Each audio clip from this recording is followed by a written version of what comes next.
It was approximately 12:15 when I entered the Johnson's Country Community Health Clinic. I was there for an appointment I had set up weeks ago. Just a routine checkup, it wasn't a new place for me. I had been there a couple times before.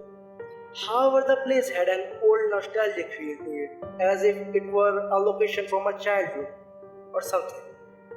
And I could never pinpoint exactly what this feeling was or where it came from. As I walked in, an overwhelming feel of deja vu swept over me. The hum of the flickering fluorescent lights, the white tile flooring, the muted beige paint that colored the walls. I noticed that there was a small TV mounted on the corner, a smaller flat screen that was playing a short PowerPoint slide on loop of ads and event that was playing a short PowerPoint slideshow on loop of ads and events that were being held by the clinic. I passed the empty waiting area, a small area of the main room with magazines, children's playthings, and blue cushion chairs, and approached the woman at the front desk. She was sitting in a bluish grey office chair, looking at a spreadsheet on the same Windows XP desktop they have had since 2008. There was a sign sheet on the counter in front of me. I have an appointment with Mr. Pevins. I asked what time. She replied, 12:30. She began typing something into her keyboard. Ah yes, she responded. Gary Johnston? Yes, I will tell the doctor. Please fill this report. She handed me a clipboard which held a simple fill-out form. I walked back to the waiting area, took a seat and began to fill out the form. I was about halfway done with filling in my information when I slumped back in my chair. I hadn't got much sleep the night prior, and I was exhausted and I slumped back. I noticed something very peculiar. My head never hit the wall. In fact, it felt like it went in. I got up quite frightened and looked at the wall. Nothing. Not a single hole or dent had been made in the wall by my head. So I reached to touch the wall and my fingers went through it.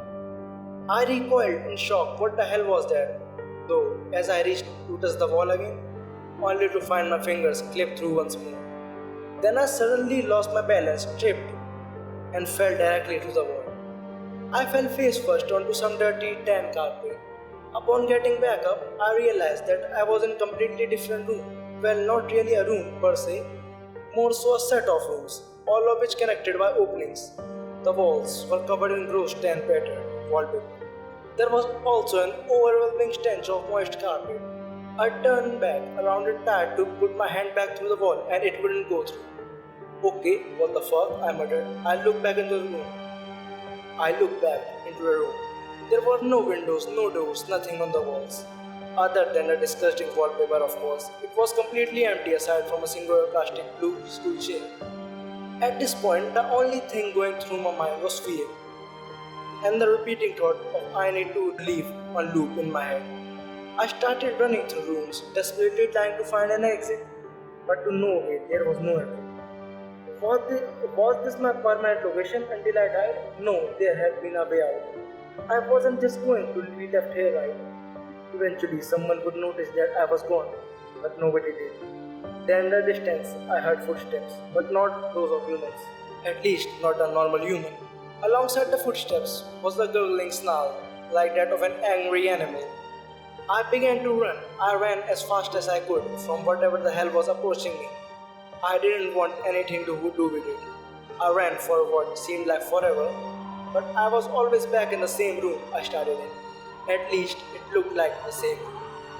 Not that I could tell them apart, so I sat down, defeated. A feeling of dread filled my body as I started to cry. I was going to die. I'm still here. I haven't left. I have accepted my fate. In fact, I can actually hear footsteps. I wonder who that is.